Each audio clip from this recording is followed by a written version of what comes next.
Today's destinations include 3 cities in New Hampshire, driving from the coast to inland.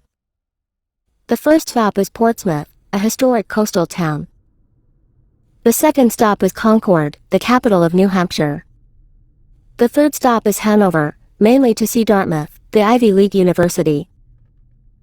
This trip is part of the first leg of the entire Maine and Quebec journey.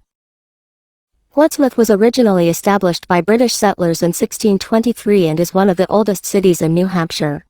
It became a prosperous shipbuilding center in the 18th and 19th centuries. This river called Piscataqua River marks the border between Maine and New Hampshire. The dividing bridge is called Memorial Bridge, originally built in 1923, named to commemorate soldiers from World War I.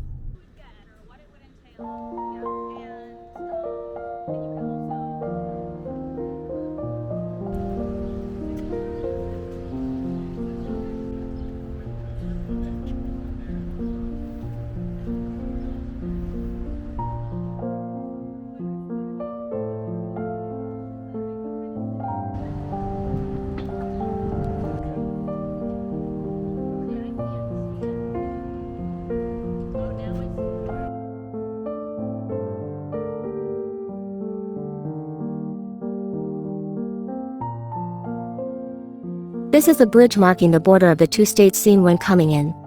The original bridge structure was demolished in 2012, and now what you see is a brand new modern bridge built on the original site.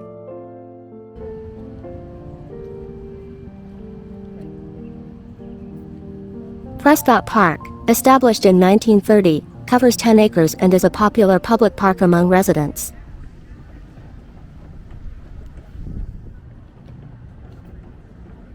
It's my first time seeing bike locks in this setting, and they're heart-shaped.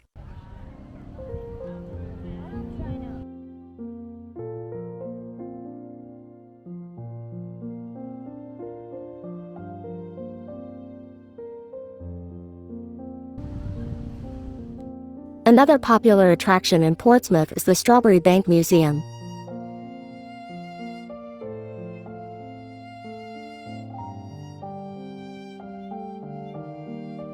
Visitors can tour houses from different periods and interact with guides in period costumes.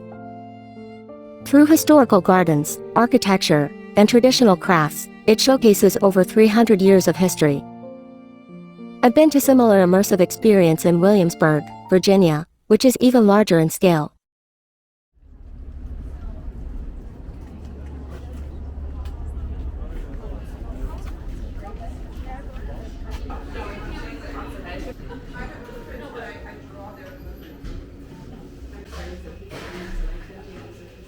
Their specialty is the eksimit, a Turkish bagel.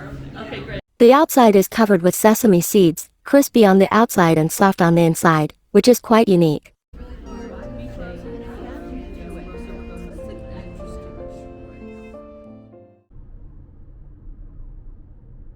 Concord is the capital of New Hampshire, located right in the center of the state. Although it's the state capital, Concord has a relatively small population of just over 40,000. It was originally established by settlers from Massachusetts in 1725, and many of the city's buildings retain the 19th century New England style, giving a sense of history.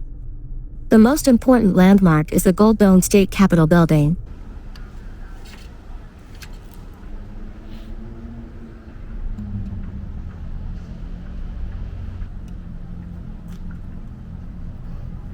This is the oldest state house in continuous use in the United States. The plaque is about Lafayette's tour, the 1824 visit of French military leader Lafayette to America. Speaking of Lafayette, he was a general of the French army who collaborated with Washington in the crucial Battle of Yorktown. The Battle of Yorktown was a decisive battle in the American Revolutionary War, which I mentioned in my video about the Virginia Historic Triangle. The columns show that this is modeled after Greek architecture, in the neoclassical style.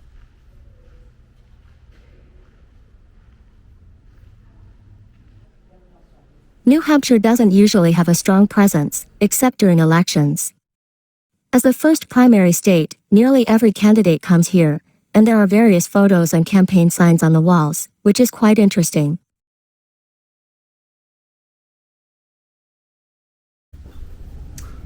Yep, you can be on the ballot for $1,000, so. Like professional photos up there. But yeah, you can, yeah, feel free to walk around anywhere and let us know if you have any questions.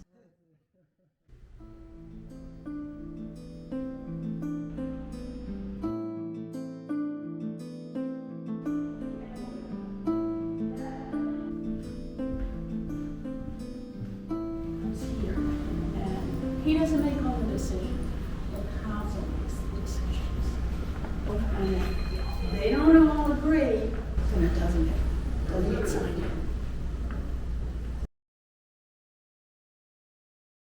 Leave free or die is New Hampshire's state motto. This phrase originally came from General John Stark, a hero of the American Revolutionary War. He's a New Hampshire local. Inside the State House, there is information about him leading the local militia in battle against the British Army. Later, in retirement, General Stark wrote this famous saying in a letter: "Leave free or die, death is not the worst of evils." To New Hampshire, this is more than just a slogan. It's part of the state's identity, expressing its residents' strong belief in freedom and individual rights. This motto can be seen on various official signs and memorabilia throughout the state.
Dartmouth College is located in Hanover, on the westernmost edge of New Hampshire. This renowned private Ivy League university was founded in 1769, making it the 9th oldest college in the United States. Hanover is a beautiful and peaceful college town, relatively remote but surrounded by stunning natural scenery.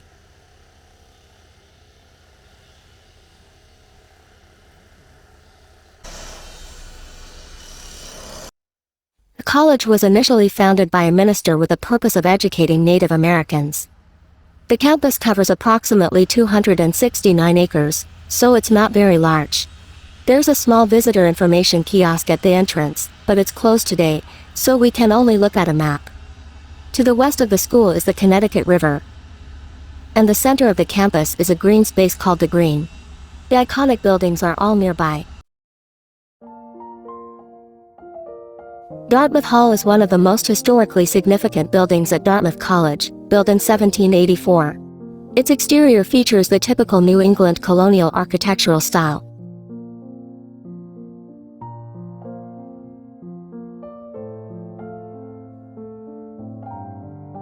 This library holds over 5 million rare and historical artifacts, ranging from the first edition of Shakespeare's works to Daniel Webster's hat and socks.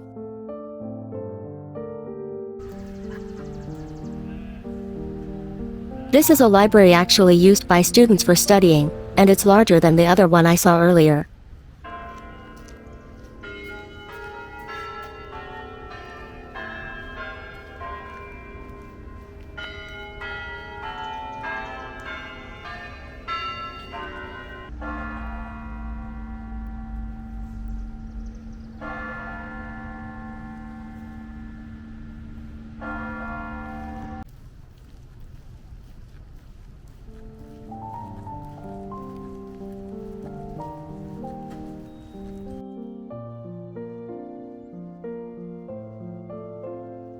Dartmouth's Tuck School of Business is also renowned, being part of the Magnificent Seven. Established in 1900, it is the world's first business school. The exterior looks very classical, unlike many business schools with their modern architecture. The engineering school also has a quaint look. It's said that because of the long history and the atmosphere of the town, students here are more collaborative and not overly competitive.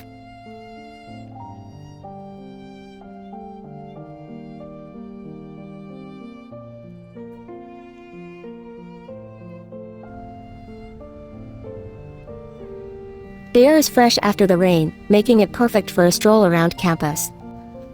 Dartmouth has a low student-to-faculty ratio, about 7:1, meaning students can enjoy more personalized education and research opportunities.